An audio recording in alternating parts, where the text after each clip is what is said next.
Hello everyone and welcome to the third instalment in the Blender Python series. Today we'll be looking at what we've so far omitted from the series, which is list comprehensions, default arguments, keyword and non-keyword arguments, passing by reference or by value, try, except and tuple assignments, if, in and has attrs statements, and so on. So let's look at this Blender 2.6 version, which is probably a few versions on from the last time we looked. If you press Ctrl right to switch to Game Logic View and then Ctrl up when hovering over the text window, press Ctrl N to make a new text file, and doesn't matter what it's called, because we're going to be running purely in the text window today. And let's look at list comprehensions. Now, what do list comprehensions do? List comprehensions are a quick, efficient, and compact form of for loops. They can iterate over an iterable as a for statement does, such as a list or a dictionary or tuple, and then it can perform and store code from that for loop. So let me show you a conversion from a for loop to a list comprehension. Let's have a list of numbers, or let's have an iterable. Numbers equals range 1 to 10 for n in numbers. We'll create a new list as well. New list equals new list.append n plus 1. If you print new list, press Alt P, you'll see each of these is the same as each item in the range, but with an extra 1 at the end, which is fine. You'll notice the 10 is actually the upper bound. It can't go it can't be equal to or greater than 10. So then it adds 1 and gets 10 from 9. And this is how a for loop would work. Now, if we wanted to perform a list comprehension, let's convert this into a list comprehension. New list, because that's what we're working off. We always have our list called new list, because we're trying to result with a list like this one here. New list equals list brackets, because we want it to be a list type, but n plus 1 for n in numbers. Now, what does this do? Essentially, it iterates using the for x in y iterable. So y would be the iterable and x would be the variable. So for n in numbers, it then adds a value of n plus 1. So on the first iteration, it would have 1 plus 1, which is 2. On the second iteration, it would be 2 plus 1, which is 3, and so on. Now if we print our new list,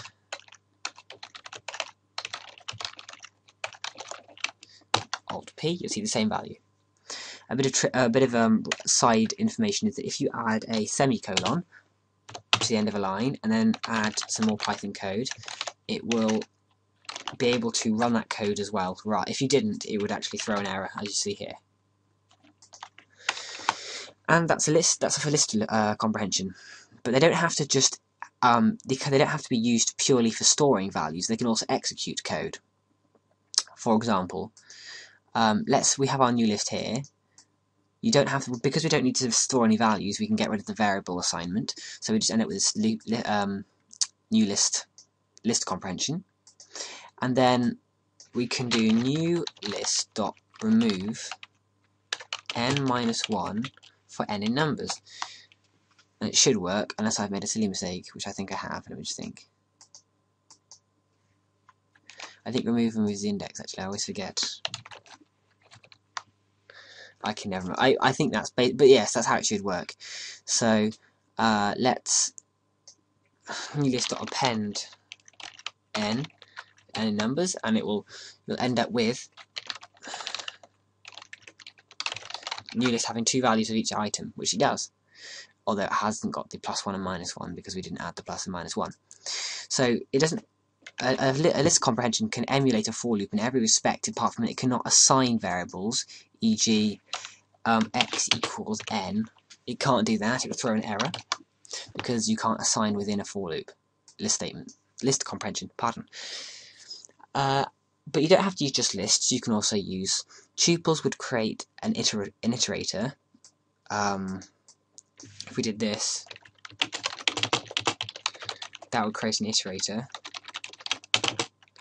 I mean, if you printed iterator, the variable, you'd have a generator object. So sorry, it's a generator. and although you can actually just print list iterator, we convert it to a list using the list converter, and you'll see it has the same values as we did up here. Now you can also have dictionaries as well. So if I do x plus 1, so the key would be x and the value would be x plus 1, and then print iterator, and you'll see it has 1 to 2, 2 to 3, 3 to 4, and so on. So you can use most built-in types with a list comprehension. And that is really mostly of list comprehensions covered, actually. The other thing you can do is have nested list comprehensions, which would be something like this. Numbers equals range 1 to 10, then new list equals, do our brackets, and then let's just write for x in numbers, and then here let's put for y in numbers. And that means for each value in numbers as x, it will execute this code and pass x as a local variable. And then if we write here next to the 4 again, x comma y for y in numbers. Oh, hold on, let me just change something. Let's write a tuple there. And if we print new list, we should now have lots of little lists like so, which is good, and that works. That's basically list comprehensions. You'll see here, this is just a separate list comprehension pasted in here, and we pass this variable in as well. There's a lot more to than that in a way, but you don't really need to know them. You just need to know basically how they work, and you start to learn from that. So now we're going to look at default arguments. Okay, so let's have a function as we've done before. Define, let's make a really simple one. Let's make a function that performs the modulo operation, because it gives you a chance to learn about the modulo operator. Modulo A, B. And we basically return A, the modulo of A, by B. You ask me what this does. Well, if you just print modulo 4, 2, you'll see you have a value of 0 here if I just run this a few times without P. Now what this does, if I take another one and let's do divide 5 by 2, what modulo, and you see a 1, and let's do the same with 7, and you get a 1.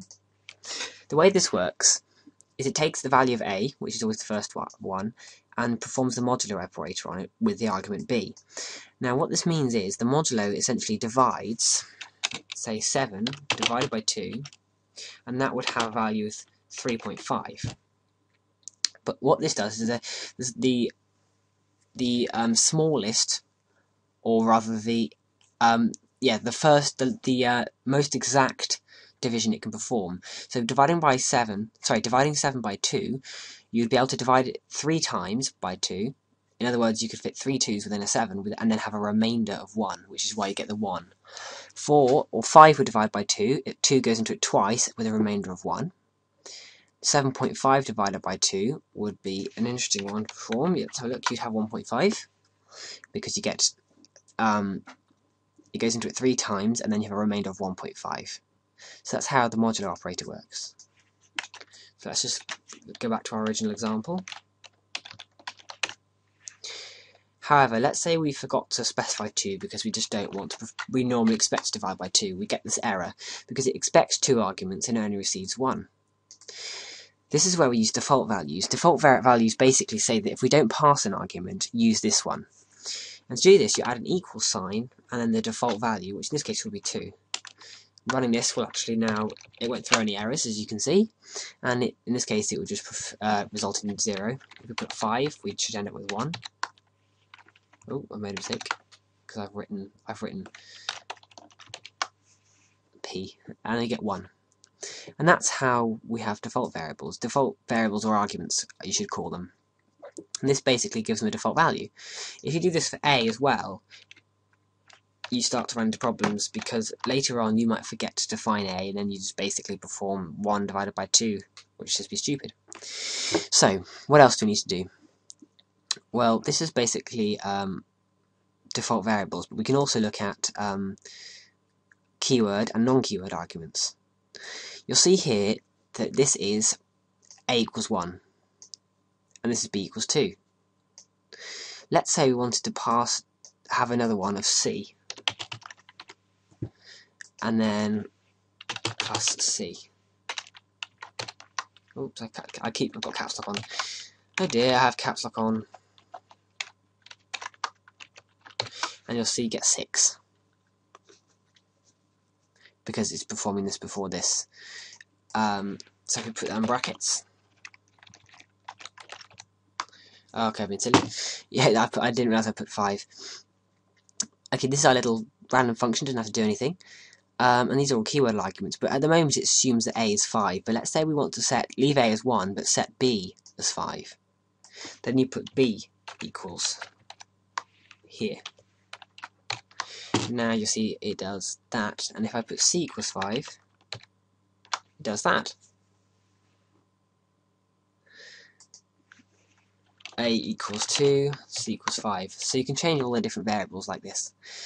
And these are keyword arguments, because it's a keyword, c equals. If you just put 5, it's just at an index, and that's a non-keyword argument. But let's say we wanted to have a function where we could have different lengths of arguments depending on what we did, but we didn't want to have to define all of this stuff here. Then what we could do is use keyword arguments.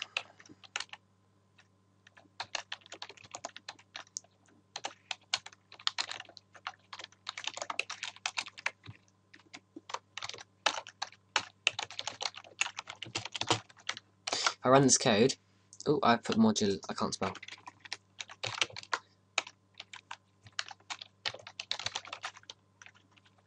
Sorry, my caps lock has been very temperamental today. If you run this code, you'll see 1, 2, 3 is a list. Although we've passed these as different arguments, this takes them as a list. So it doesn't matter how many you supply, which is quite useful, because then I could print args, the first 2 values, and you'll see you have 1 and 2, which is very effective. Let's say we want, but however, if we pass keyword arguments like this, b equals 2, you get first you get a keyword argument order, which is wrong. But let's say I did this over here, b equals 3 at the end. You get an unexpected keyword argument because it's not expecting the keyword arguments, it's just expecting a list. And this is where you use keyword arguments. So what you do, if you put 2 asterisks and get rid of these ones here, oops, that should be A.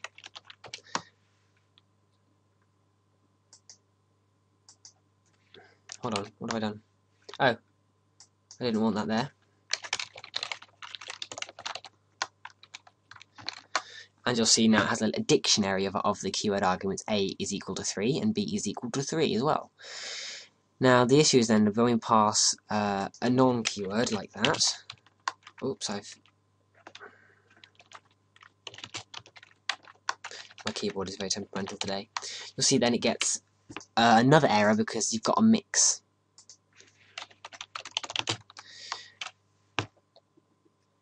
And that's, annoying. However, if you do it like this, where you have keyword args and args different variables, you can then separate the keyword arguments from the non-keyword arguments. And this will throw an error because here you've mixed the positions. The keyword arguments should always come before or after, in this case before, the non-keywords. But by using the double asterisk, you expect to return a dictionary. And the reason double asterisks expect a dictionary is because they receive a key and a value. A is the key and 3 is the value. This is keyword and non-keyword, and you shouldn't need to know these really until later on when you start experimenting. The reason this is useful is, let's say we wanted to see if we'd passed a variable of A to the modulo. We can print a condition A in keyword args. Oh, I should have made that a string. And you'll see it says true because we have passed the value of A to our keyword args. This is a condition. This statement here, A in keyword args, it can check if A is in keyword args, and if it is, it returns true. If it's not, it returns false. And this in statement is used for anything that is iterable or contains value, like a list, dictionary, or tuple, for example. Which may be one place you'll use it. Another place where this is used, for example, would be in list unpacking, where A, B, C equals 1, 2, 3, 4. If you did this without the asterisk, it would expect 3 values to be assigned, 1 to A, 1 to B, and 1 to C. But you have a fourth one, which would throw an error. If you put an asterisk here, it says that the first item and the second item should be applied to A and B, but C can have any number as a list. So print A, B, and C, you'd get 1, 2, and then a list of 3 and 4. And that's quite a quick lesson for you. Now passing by reference or value. In Python, you can always pass by the reference or the value, depending on how you pass an argument. Let's make a new function. Define append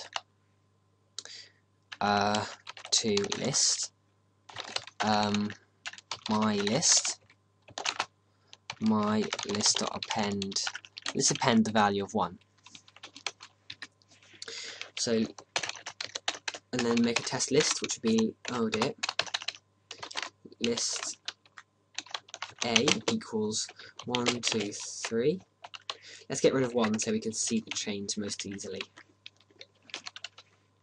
And then append to list A, and then print my list A. What we're doing here is we're passing the reference of the variable list A, which points to this list, appending the value of 1 to it. And then we're not actually returning anything, we're just doing something. And you'll see here now we have 5, 3, 2, and 1 because we've appended the value of 1, which is useful. However, if you were just to do this, it would indeed append 1 to this list, but this list is just a copy, it's not unique, it doesn't relate in any way to this one because you haven't told it to.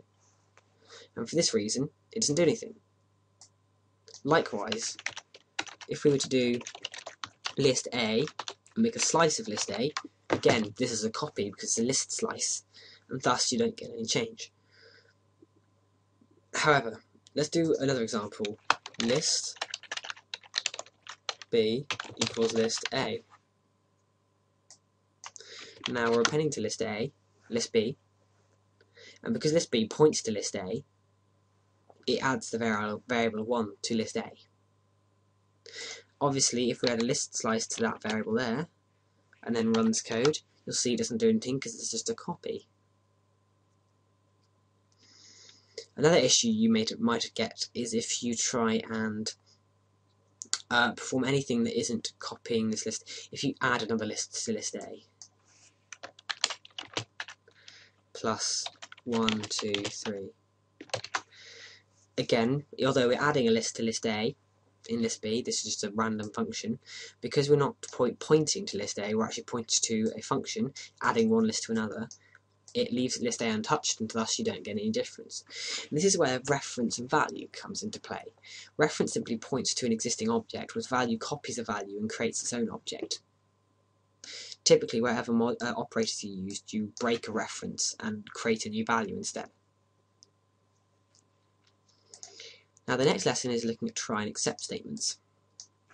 In Python you may often perform functions that will change depending on the conditions. For example, in multiplayer you may send a packet to a server. If someone else sends a pretend packet or a fake packet to that server with different variables, the code might break and they might be able to hack your server. For this reason it's good to catch any exceptions or errors like we see up here. This is an error code. You have the error type, the name error, and then the message global name A was not defined. Let's make a local version of this, or a more simplified example. my dictionary, equals James, the name, and then the value of 12, that's his age. If we print, or let's put Alex value, because we're pretending we're trying to find Alex's value, equals my dictionary Alex. If we run this, we'll see a Python error, key error. So it's a key error, that's the type, and that is exactly the type that Python will treat it as, the KEY with capital K's and capital E's. And that's the message, Alex. It cannot find the key Alex in this dictionary.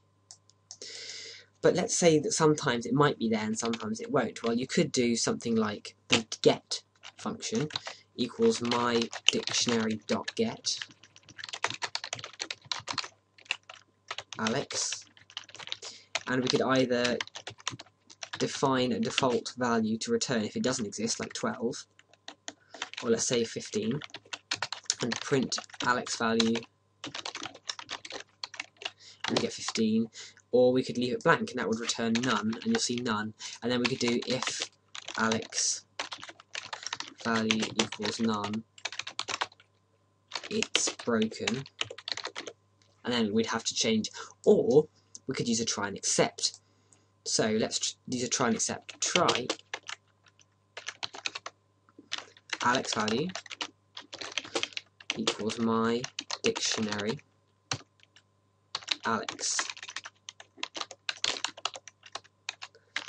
Except, in other words, try the above, and if that fails, except if a key error occurs, print Alex key does not exist in my dictionary.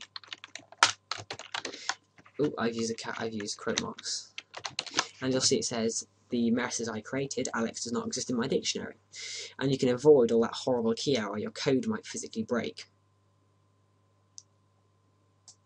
There are other types of error. Here is a list of them below here.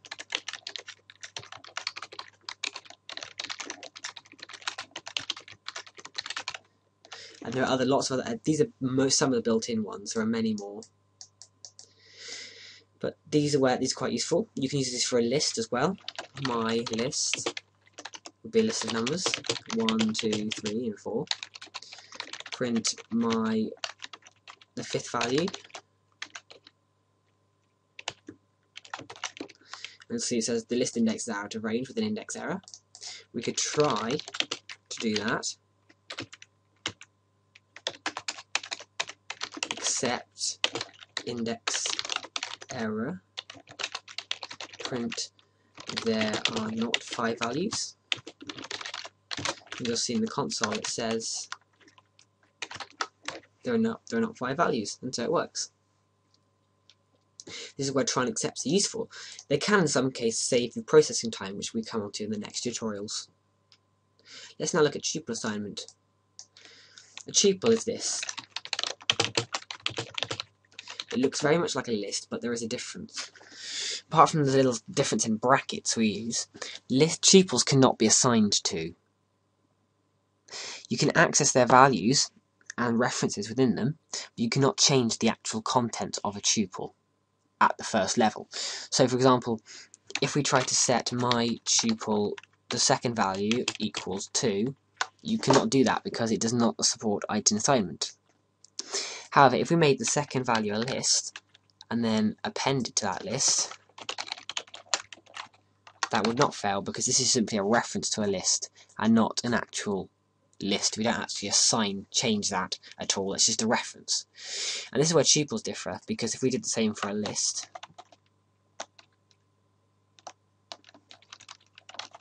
copy the same code to show you an example, and then change this to 7, and change this example to a list, you'll see now that this fails. If I get rid of this code so it continues down, you see that works. And that's where tuples basically differ from lists. Now, if in, we've already covered this, but essentially if you have an iterable like mylist, list of numbers,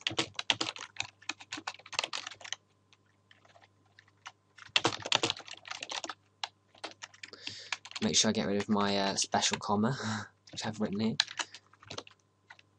and you'll see it says, oh, I've done it again, 1 is in fact in my list because it prints true. If we print 2, it will also print 2, true. If we print 8, it will then print false, because 8 is not in my list. The same works for dictionaries and tuples. In fact, it works for any iterable. And that's most of the if in. Now all we have to look is at has atter. Any object like a class or a function